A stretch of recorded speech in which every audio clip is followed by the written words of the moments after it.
আপনারা দেখেছেন হয়তো আজকে সারাদিন আমরা একটা সারপ্রাইজিংলি পজিটিভ সাড়া পেয়েছি। মানে আমরা সাড়া পাবো হয়তো একটু আজ করতে পারছিলাম, বাট এই ধরনের সাড়া পাবো বুঝতে পারিনি। এবং এগেন আমি মানে অর্গানাইজারদের পক্ষ থেকে ক্ষমা চেয়ে নিচ্ছি যে যদি আজকে কারো এই মানে এত মানুষ একসাথে আসার কারণে সবাইকে আমরা ইকুয়াল লেভেলে ট্রিটমেন্ট দিতে পারিনি হয়তো। সো যাদেরকে পারিনি তারা যদি কোনো ধরনের অসুবিধার সম্মুখীন হয়ে থাকেন সেই জন্য আমরা খুবই দুঃখিত। আজকে দুইটা মেইন ইভেন্ট ছিল। আপনারা জানেন যে একটা বড় গ্রুপ, প্রায় 60 থেকে 70 জনের একটা গ্রুপ আজকে সকালবেলা বিমানযোগে চট্টগ্রাম গিয়েছে এবং সেখান থেকে তারা কোরিয়ান ইপিজেড এবং মিরেশরাইয়ের যে economic zone, national economic zone, এই দুটো ভিজিট করেছেন। তো এখানে আমাদের বিভিন্ন দেশ থেকে আসলে বিদেশিরা গিয়েছেন, চায়না থেকে, নেদারল্যান্ডস থেকে, অস্ট্রেলিয়া, ইন্ডিয়া, বেশ কয়েকটা দেশের আমাদের ফরেনার গেস্ট ছিলেন যারা গিয়েছেন। আমাদের কিছু মিডিয়ার বন্ধুরাও গিয়েছিলেন, কিছু মোমেন্টস আপনারা অলরেডি পেয়েছেন, ছবিতে ক্যাপচার করা হয়েছে। তো ওনাদেরকে আমরা অ্যাকচুয়ালি ফুল ফ্রি উইল দিয়েছিলাম যে ওনারা যে কোনো কিছু ঘুরে দেখতে পারেন, যে কোনো প্রশ্ন থাকলে ওনারা জিজ্ঞেস করতে পারেন। ওগুলো জিজ্ঞেস করেছেন, আমাদের কর্মকর্তারা ছিলেন, সেগুলোতে ওনারা সেই প্রশ্নগুলো ওনারা আনসার করার চেষ্টা করেছেন। একটা খুবই ফুল পিকচার দেওয়ার চেষ্টা করেছেন। ওখানে আমরা ভবিষ্যতে কী কী ইনিশিয়েটিভ নিতে যাচ্ছি, হসপিটাল বলি, ইউনিভার্সিটি বলি, অ্যাকোমোডেশনের কথা বলি, যা যা ধরনের আমাদের লং টার্ম যে প্ল্যানটা, যে ভিশনটা, সেটাও আমরা শেয়ার করেছি। আবার একই সাথে যেসব চ্যালেঞ্জ এর মুখোমুখি আমাদের ইনভেস্টরদের হতে হয়, টিপিক্যালি যেগুলো মুখোমুখি হয় সেগুলো নিয়েও ডিসকাশন হয়েছে। ওনাদের কাছ থেকে আমরা কিছু ফিডব্যাক নিয়েছি বোঝার জন্য যে আমরা আর কীভাবে ওনাদেরকে বেটার সার্ভ করতে পারি বা ওনাদেরকে ওই ইকোনমিক জোনগুলো বা এক্সপোর্ট প্রসেসিং জোনে ল্যান্ড করতে হেল্প করতে পারি। সো এটা আমাদের প্রথম প্রোগ্রামটা এখনও চলছে। ওনারা চিটাগাংয়ে আছেন। আমাদের আজকে রাতের একটা ফ্লাইট যোগে এই ফুল গ্রুপটা, 70 জনের গ্রুপটা আবার ঢাকায় ফিরে আসবেন, যাতে ওনারা আগামীকালকে আগামীকালকে বিভিন্ন প্রোগ্রামে পার্টিসিপেট করতে পারেন। আর একই সাথে আমাদের ইন্টারকন্টিনেন্টালের স্টার্ট আপ কানেক্ট যে ইভেন্টটা হলো, বেশ বড় সড়ো করে আমাদের স্টার্ট আপ কমিউনিটিকে কভার করার জন্য সারাদিনের লম্বা ইভেন্ট। আমার জন্য, আমি প্রথম প্যানেলটাই ছিলাম, সো আমি ফুল ডিটেলটা হয়তো বলতে পারবো না, ওটার জন্য আমি ফাইজ ভাইয়ের সাপোর্ট নিব। বাট আমার কাছে যেটা খুবই ওভারওয়েলমিংলি ভালো লেগেছে সেটা হচ্ছে যে শুধু ঢাকা থেকে স্টার্ট আপরা আসেনি। আপনারা দেখবেন যে সমগ্র দেশ থেকে, আপনি যদি এখানে অনেকের সাথে কথা বলে থাকেন তাহলে দেখবেন যে দেশের বিভিন্ন জায়গা থেকে আসলে স্টার্ট আপরা এসে অংশগ্রহণ করেছে স্বতঃস্ফূর্তভাবে। সেটা আমাদের জন্য একটা বড় পাওয়া। প্রায় 1500-র বেশি উদ্যোক্তাদেরকে আজকে আমরা এখানে পেয়েছি এবং প্রায়, if I understand it right, প্রায় 25টার চেয়েও বড়, বেশ বিদেশি গ্লোবাল বড় ভেঞ্চার ক্যাপিটাল ছিলেন, তাদেরকে অনেকে আজকে পিচ করার সুযোগ পেয়েছেন। একই সাথে অনেকগুলো প্যানেল হয়েছে যেখানে খুবই ইন্টারঅ্যাক্টিভ একটা ডিসকাশন হয়েছে। সেখান থেকে বোঝার চেষ্টা করা হয়েছে আর কি করলে সরকার এবং আমাদের যে স্টার্ট আপ কমিটি আছে তারা একসাথে কোলাবোরেট করে কাজ করতে পারে। তো আমার পার্সোনাল একটা টেক, সেটা হচ্ছে যে স্টার্ট আপ ইকোসিস্টেমটাকে বিল্ড করার জন্য আসলে আমাদের সরকার থেকে স্টার্ট আপ কমিউনিটির কথাটা শুনতে হবে। আমরা সবসময় একটা ওই যে ওয়ান ওয়ে কমিউনিকেশনের দিকে চিন্তা করি যে আমরা বুঝতে পারছি যে কী করতে হবে। আসলে সত্যি কথা যে স্টার্ট আপে স্পেসে যারা কাজ করেন তারা আমাদের চেয়ে অনেক বেটার জানেন, অনেক বেটার বুঝেন। সেটা বিদেশি বিনিয়োগকারীদের কথাই বলি, আর আমরা আমাদের লোকাল যারা উদ্যোক্তা আছেন তাদের কথাই বলি। এনারা সবাই আসলে এই ইকোসিস্টেমে অনেক বেশি ইন্টিগ্রেটেড। তো ওনাদের ইন্টিগ্রেটেড ফর্মটার সাথে আমাদেরকে ওনাদের সাথে পার্টনার করতে হবে। তো সেটা আমার পার্সোনাল টেক। বাট আমি একটু ফাইজ ভাইকে বলবো যে আজকে সারাদিনের প্রোগ্রামটা যদি আরেকটু ডিটেলে আপনি বা কোনো ধরনের ডিসিশন হয়ে থাকলে বা ডিক্লারেশন হয়ে থাকলে সেটা যদি একটু শেয়ার করেন। Thank you. জি, থ্যাংক ইউ আশিক ভাই। আর আমি শুরুতেই আমাদের মাননীয় প্রধান উপদেষ্টার কার্যালয়, অফিস, বিডা এবং আইসিটি ডিভিশনকে ধন্যবাদ জানাই এরকম একটা সাকসেসফুল প্রোগ্রাম উপহার দেওয়ার জন্য। শুরুতে আমাদের ধারণা ছিল পার্টিসিপেশন আনুমানিক 1000-এর কাছাকাছি হবে, কিন্তু আমরা ওভারওয়েলমলি হাই পার্টিসিপেশন পেয়েছি। প্রায় 1500-র বেশি অ্যাটেন্ডি আছে, 70টার বেশি এক্সপার্ট স্পিকার আমরা পেয়েছি আজকে। 3টা প্যারালাল সেশন চলছে, আপনারা যদি খেয়াল করে থাকেন 3টা প্যারালাল হলে প্রোগ্রাম চলছে। 25টার বেশি ফরেন এবং লোকাল ভেঞ্চার এখানে পার্টিসিপেট করেছেন, যাদের এস্টাবলিশড ভেঞ্চার ক্যাপিটাল ফার্ম আছে, এবং একই সাথে 15টার বেশি ইনডেপথ সেশন ফোকাস ডিসকাশন হয়েছে। তো প্রথম যে সেশনটা ছিল আজকে সকালে, সেটা ছিল আমাদের স্টার্ট আপ বাংলাদেশের পক্ষ থেকে কিনোট স্পিচ। তারপরে আমরা এখানে আমাদের বাংলাদেশ ব্যাংকের, কেন্দ্রীয় ব্যাংকের governor doctor Ahsan H Mansur উপস্থিত ছিলেন, এবং পরবর্তীতে আমরা দেখেছি যে ইনভেস্টমেন্ট, প্রথম যে সেশনটা ছিল সেটা স্টার্ট আপ বাংলাদেশের পক্ষ থেকে একটা কিনোট স্পিচ দিয়েছেন স্টার্ট আপ বাংলাদেশের একজন বোর্ড অফ গভর্নেন্স মেম্বার। সেখানে উপস্থিত ছিলেন বিডের চেয়ারম্যান, বাংলাদেশ ব্যাংকের গভর্নর, আইসিটি সচিব এবং আমি উপস্থিত ছিলাম। এরপরে যে সেশনগুলো হয়েছে সেখানে মূলত ইনভেস্টমেন্ট এবং স্টার্ট আপ সেন্ট্রিক সেশনগুলো হয়েছে। যেমন একটা সেশন হয়েছে হোয়াই ইনভেস্ট ইন বাংলাদেশ, যে বাংলাদেশে ইনভেস্টমেন্টের অপরচুনিটি কী এটা তুলে ধরা হয়েছে। তারপর হচ্ছে বিল্ডিং ইনভেস্টেবল বিজনেস, যে স্টার্ট আপদেরকে গাইড করার জন্য যে কিছু রোড ম্যাপ এবং কিছু নার্সিং প্রিন্সিপাল তুলে ধরা হয়েছে। এবং তারপরে ফান্ড রাইজিংয়ের কিছু পদ্ধতি বাতলে দেওয়ার জন্য আমরা একটা সেশন করেছি, সেটা হচ্ছে fund raising in the new era adapting to market shifts, এটা একটা। আর তারপর আরেকটা হচ্ছে যে finding the right problem to solve the DNA of high growth startups. মূলত স্টার্টআপগুলোকে কীভাবে, তাদের চ্যালেঞ্জগুলোকে কীভাবে মোকাবেলা করতে হবে, বা তারা কী ধরনের চ্যালেঞ্জ মোকাবেলা করছেন, এই ধরনের মানে ফোকাসড সেশন হয়েছে আর কি। আর এখন যেই সেশনটা চলছে, এটা অ্যাবাউট টু ফিনিশ, সেটা হচ্ছে যে how education technology can solve বাংলাদেশের education crisis and unlock its next generation frontier. তো এখানে আমাদের মাননীয় শিক্ষা উপদেষ্টা আছেন সিআর আবরার, এবং আরও একজন বিজ্ঞানী আছেন ডক্টর আবেদ। সবাই মিলে এখানে মেটা রিপ্রেজেন্টেশন আছে বাংলাদেশের বিভিন্ন এডটেক কোম্পানি, যেমন শিখো, 10 মিনিট স্কুল, ওনারা এই সেশনটা কন্ডাক্ট করছেন আর কি। আচ্ছা, তো সকালে আমরা শুরু করেছি, আমরা ইনসেপ্টার যে ওনার আছেন, তো তাদের যে সেকেন্ড জেনারেশন নাবিলা, উনি নতুন একটা স্টার্ট আপ শুরু করেছেন, এবং সেই স্টার্ট আপের মাধ্যমে উনি বাংলাদেশি স্টার্ট আপদের জন্য $1 মিলিয়ন ডিক্লেয়ার করেছেন। এবং এই ফান্ডটা ওনারা ইকুইটি ফান্ড এবং গ্র্যান্ট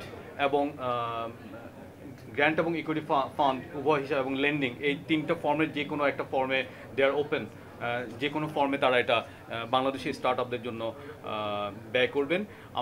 আমরা এটাকে অত্যন্ত আন্তরিকভাবে স্বাগত জানাই, কারণ হচ্ছে স্টার্ট আপ বাংলাদেশের মাধ্যমে যেই ফান্ডিংটা এসেছে, আমরা দেখেছি প্রায় 76% হলো foreign venture capital. So Bangladeshi কোম্পানিগুলো যদি বাংলাদেশে ফান্ডিং করে, তাহলে এটাকে আমরা অত্যন্ত সাধুবাদ জানাই। আমি মনে করি যে বাংলাদেশ ব্যাংক রিসেন্টলি যেই পলিসিগুলো নিয়েছে, আপনারা খেয়াল করেছেন যে প্রথমবারের মতো বাংলাদেশ ব্যাংক সিগনিফিক্যান্টলি একটা আউটবাউন্ড ট্রানজ্যাকশনের, ফরেন কারেন্সি ট্রানজ্যাকশনের একটা উইন্ডো ওপেন করেছে। এবং একই সাথে স্টার্ট আপ বাংলাদেশের আমাদের যে স্টার্ট আপগুলো আছে, তাদের মধ্যে একটা বড় দাবি ছিল যে শেয়ার শপিং। তো বাংলাদেশ ব্যাংক এই বাধাটাও সরিয়ে দিয়েছে, অর্থাৎ স্থানীয় যারা স্টার্ট আপ আছে, তারা যদি দেশের বাইরে যদি কোনো স্টার্ট আপ বা কোম্পানির শেয়ার ওন করেন, তাহলে এখন থেকে তারা শেয়ার শপিং করতে পারবেন। আর এর বাইরে আমাদের বাংলাদেশ ব্যাংকের গভর্নর দুটা প্রমিনেন্ট ডিক্লারেশন দিয়েছেন এখানে। সেই দুটা ডিক্লারেশন হচ্ছে যে আমরা দীর্ঘদিন ধরে বাংলাদেশ ব্যাংকের কাছে বিভিন্ন কমার্শিয়াল ব্যাংকের, বাণিজ্যিক ব্যাংকের যে স্টার্ট আপ ফান্ডটা জমা ছিল, সেটা লিবারালাইজ করতে বলেছে আর কি। তো বাংলাদেশ ব্যাংকের গভর্নর আজকে ডিক্লেয়ার করেছেন যে এই ফান্ড অফ ফান্ডের প্রায় 800 কোটি টাকা ওনারা আগামী এক সপ্তাহ থেকে এক মাসের মধ্যে ওনারা উন্মুক্ত করে দিবেন। আর এর বাইরে আরেকটা ডিক্লারেশন ছিল, সেটা হচ্ছে যে 400 কোটি টাকা একটা ফান্ড, যেটা বাংলাদেশ ব্যাংকের নিজস্ব তহবিল আছে। এই তহবিলটা বলেছেন যে ডেপ্ট কিংবা ফাইন্যান্সিং যে কোনো একটা ফান্ডিং মডেলে স্টার্ট আপদের জন্য উন্মুক্ত করা হবে, এবং এটা এখন থেকে আগামী কয়েক মাসের মধ্যেই করা হবে। তো সর্বশেষে বাংলাদেশ ব্যাংকের গভর্নর একটা বার্তা দিয়েছেন এরকম, যে বাংলাদেশ ব্যাংক এমন কোনো পলিসি বা এমন কোনো পলিসি ব্লকেটকে অ্যালাউ করবে না যেটা স্টার্ট আপদের ফান্ডিং অ্যাক্সেস টু ফাইন্যান্সকে বাধা দেয়। অর্থাৎ যে নতুন একটা পলিসি বাংলাদেশ ব্যাংক একটা পলিসি রোডম্যাপে যাচ্ছে, যেই রোডম্যাপে এখন থেকে অ্যাক্সেস টু ফাইন্যান্স খুবই ইজি হয় এবং ফান্ডগুলো মোবিলাইজ করে।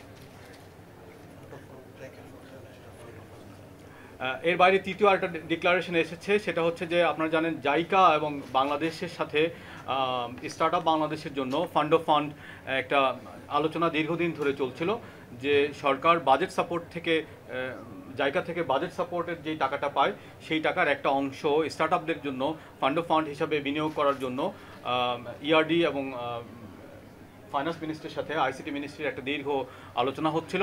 এবং আজকে সকালে আমাদের ফাইন্যান্স সচিব ফাইন্যান্স সেক্রেটারি উনি আমাদেরকে জানিয়ে একটা পজিটিভ নোট দিয়েছেন যে খুব দ্রুতই এই ফান্ডটাও মোবিলাইজ করবে। তো সব কিছু মিলে আর সকালের প্রথম সেশনে আমি একটা জিনিস উল্লেখ করতে চাই, আমাকে প্রশ্ন করা হয়েছিল যে ইন্টারনেট বন্ধ বিষয়ে। সেখানে আমরা 4টা সুস্পষ্ট পজিশন আমরা জানিয়েছি যে আমরা আসলে ইন্টারনেট বন্ধ বিষয়ে কী করছি।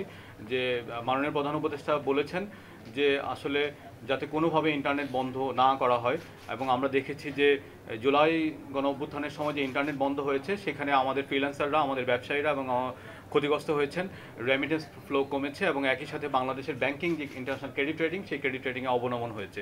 তো সেখান থেকে আমরা শিক্ষা নিয়ে আমরা চাচ্ছি যে আমরা ঘোষণা দিয়েছি সকালের সেশনে যে আমাদের বর্তমান সরকার কখনোই ইন্টারনেট বন্ধ করবে না, এবং আগামী সরকার যাতে ইন্টারনেট বন্ধ করতে না পারে সেজন্য আমরা সব ধরনের ব্যবস্থা নিচ্ছি। এই ব্যবস্থাগুলোর মধ্যে 4টা আমরা উল্লেখ করেছি।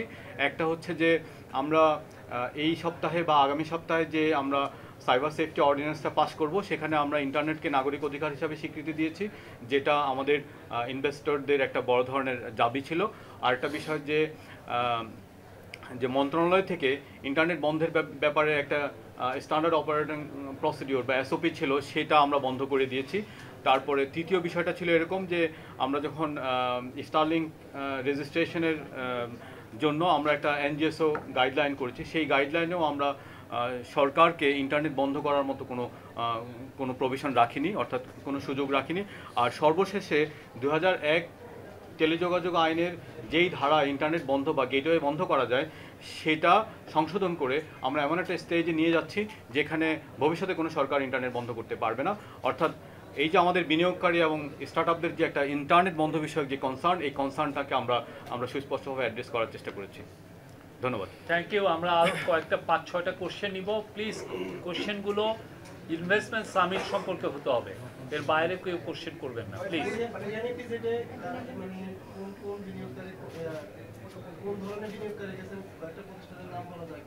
এটা আমরা বিনিয়োগকারীদের নাম আপনাদেরকে আমরা পরে দিয়ে দেওয়ার চেষ্টা করব। আমার কাছে আসলে এই মুহূর্তে লিস্টটা নেই যে কে কে গেছেন, আমরা কোন কোন দেশ থেকে গেছেন সেটা একটু আগে আপনাদেরকে শেয়ার করেছি।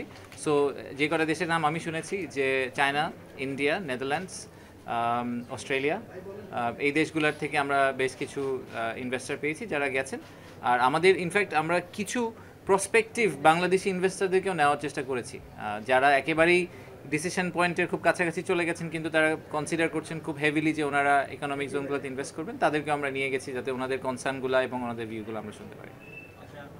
আপনারা ফিডব্যাকটা কি নিলেন? যেমন উনি একটা গুরুত্বপূর্ণ ফিডব্যাকের কথা বললেন যে স্টার্টাররা চান না যেন ইন্টারনেট আর কখনো বন্ধ হয়, এবং এই ব্যাপারে আপনার পলিসি নেবেন ফয়েজ ভাই বললেন।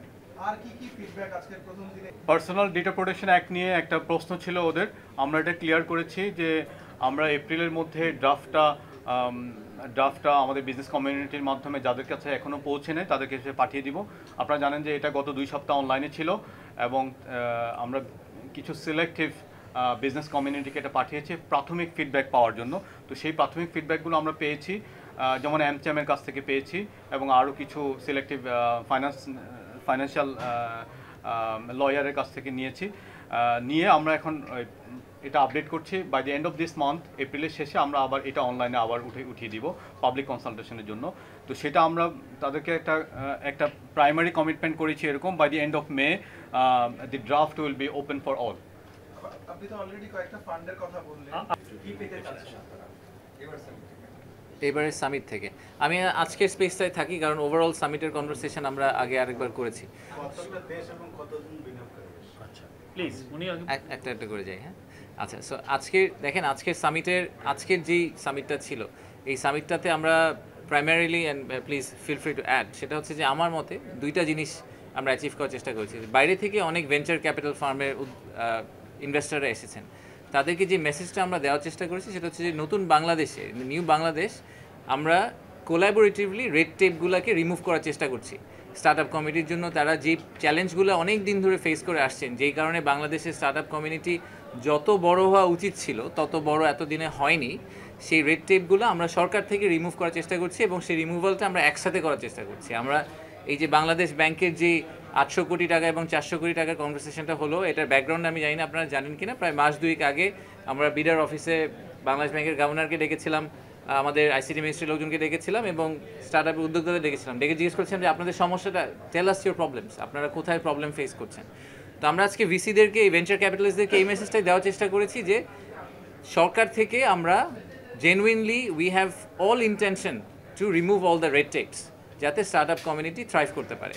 আর স্টার্টআপ কমিউনিটি বাংলাদেশে যারা আছেন তাদেরকেও আমরা একটা সিমিলার মেসেজের অন্য সাইডটা দেওয়ার চেষ্টা করেছি যে আমরা ওনাদের পাশে আছি এবং আমরা শুধু ঢাকা বেসড স্টার্টআপদের পাশেই নেই, আমরা আসলে সমগ্র দেশটাকে একবারে লিফট করতে চাই। আমরা শুধু ঢাকা বেসড স্টার্টআপদেরকে সাপোর্ট করতে চাই না, সবাইকে সাপোর্ট করতে চাই, ইকুয়ালি তাদেরকে ট্রিটমেন্ট দিতে চাই। তো সেটাই আমরা আজকে মেসেজটা পাস করার চেষ্টা করেছি। প্লিজ আপনার পরিচয়। আমি জাইজেদিন থেকে বলছি, আমি সাইফুল, জাইজেদিনের সিনিয়র এমপ্লয়ি। স্টারলিং সম্পর্কে জানতে চাচ্ছি, এটা নিয়ে অনেকের আগ্রহ আছে, মানে এটা কি তারা সরাসরি এখানে বিজনেস করবেন নাকি তারা এখানে কোনো ভেন্ডর নিয়োগ করবেন বা ডিস্ট্রিবিউশন প্রসেসটা কি হবে, এটা কি আজকের বিষয়ে থাকলে ভালো। আজকে তো স্টারলিংক নিয়ে কোনো কথাবার্তা নেই, একেবারেই জিরো। স্টারলিংক কি করবেন এটা আপনাদের স্টারলিংকে জিজ্ঞেস করতে হবে, ওনারা কালকে পরশু থাকবেন, আমাকে জিজ্ঞেস করবেন। একটু যেহেতু জিজ্ঞাসা ছিল। আচ্ছা, স্টারলিংক নিয়ে আমাদের মাননীয় প্রধান উপদেষ্টা ঘোষণা দিয়েছেন যে মার্চ থেকে 90 দিনের মধ্যে এটা আমরা বাংলাদেশে কমার্শিয়ালি কমিশন করব। তো Starlink has given the authority to work on its own. তো তারা বাংলাদেশে কিছু ডিস্ট্রিবিউটর এবং ল্যান্ডিং স্টেশন পার্টনার তারা নিজেরা খুঁজেছেন, তাদের সাথে কাজ করছেন এবং আমাদের দিক থেকে আমরা বিডা, বিটিআরসি এবং টেলিকম মন্ত্রণালয় আমরা মিলে আমরা এনজিএসও গাইডলাইনটা তৈরি করেছি এবং আমরা এটা কনসাল্ট করেছি, অনলাইনে এটা ছিল। আমরা 75 রকমের ফিডব্যাক পেয়েছি, ওই ফিডব্যাকগুলো আমলে নিয়ে আমরা গাইডলাইনটা তৈরি করেছি এবং মাননীয় প্রধান উপদেষ্টা সেটা অনুমোদন করেছেন। এখন নেক্সট স্টেপ হচ্ছে স্টারলিংক বা এনজিএসও সহ, মানে এনজিএসও প্লেয়ার, এখানে Starlink one of the player, there can be many other players. So Starlink সহ অন্য যারা এনজিএসও নন জিও স্টেশনের অরবিট স্যাটেলাইট যারা সেবাগুলো দিচ্ছেন, সেই সেবাদাতারা তারা এখন বিটিআরসিতে আবেদন করবেন এবং সেই আবেদনের সাপেক্ষে তাদেরকে অনুমোদন দেওয়া হবে এবং তারা বাংলাদেশি সরকারি এবং বেসরকারি যে বিনিয়োগ পার্টনার আছেন তাদের সাথে কাজ করবেন। আর এর মধ্যে আমরা এখানে কিছু টেস্ট সেট আপ করছি এবং সেটা পাইলট ফেজ হচ্ছে। সরি, জাস্ট একটু কমপ্লিমেন্ট করি যে আমি গতকালকে বলেছিলাম যে স্টারলিংকের বিডার অ্যাপ্রুভালটা হয়ে গেছে। সো প্রসেস ওয়াইজ প্রথমে আসলে বিডার অ্যাপ্রুভাল, তারপরে হচ্ছে গিয়ে এনজিএসও লাইসেন্স, বিটিআরসির অ্যাপ্রুভাল। ওনারা আজকে বিটিআরসির জন্য অ্যাপ্লাই করেছেন। সো এখন বিটিআরসির অ্যাপ্রুভাল হয়ে গেলে সরকারের পার্টটা কিন্তু শেষ। আমরা যেটা ওনাদেরকে 90 দিনের জন্য প্রমিস করেছিলাম ওদেরকে আমরা ব্যবসা করতে দিব, বিটিআরসি লাইসেন্স দেওয়ার পর থিওরিটিক্যালি ওনারা তার পরের দিন থেকেই বাংলাদেশে কমার্শিয়ালি অপারেট করতে পারেন। বাট আমি শিওর যে ওনাদের নিজেদের সেট আপ করতে হতে একটু সময় লাগতে পারে, but that's completely down to them. ঠিক আছে, থ্যাংক ইউ।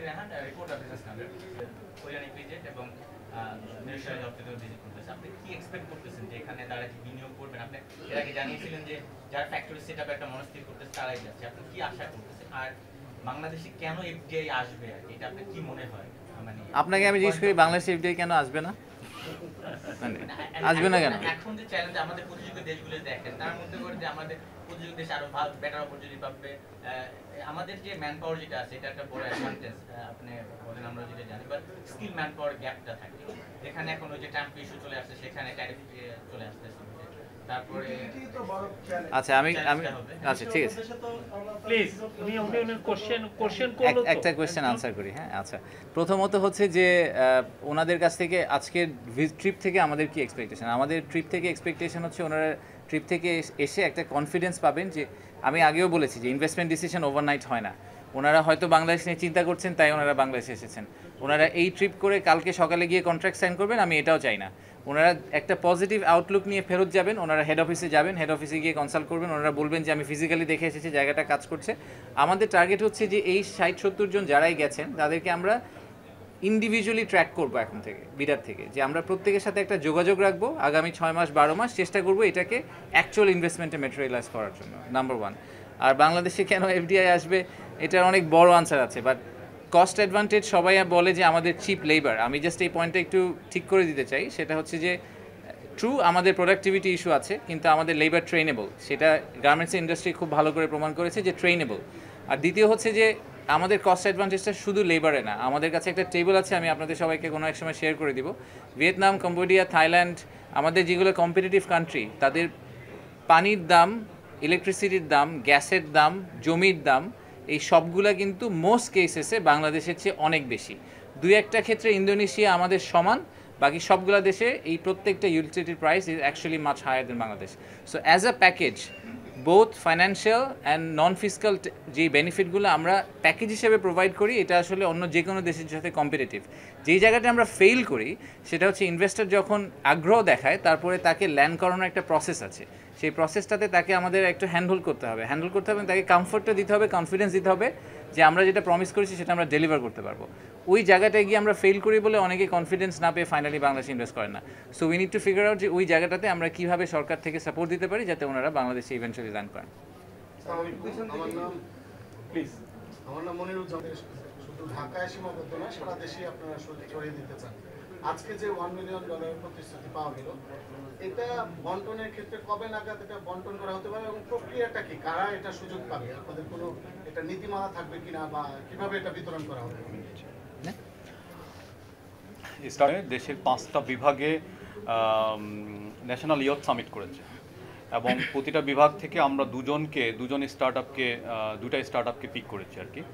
তো আমরা এই যে ইনিশিয়েটিভটা আমরা এটা কন্টিনিউ করব। এখন থেকে আমরা আমাদের ইউনিভার্সিটি অ্যাক্টিভেশন প্রোগ্রাম আছে, সেই প্রোগ্রামগুলো আমরা সচল করব এবং সচল করে এই ইউনিভার্সিটি অ্যাক্টিভেশনগুলো আইসিটির অধীনে 2টা দপ্তর আছে যারা প্রিসিড স্টার্ট আপ নিয়ে কাজ করে, আইডিয়া এবং যারা অ্যাক্সেলারেশন ফেজ এবং ভিসি নিয়ে কাজ করে, সেখানে স্টার্ট আপ বাংলাদেশ।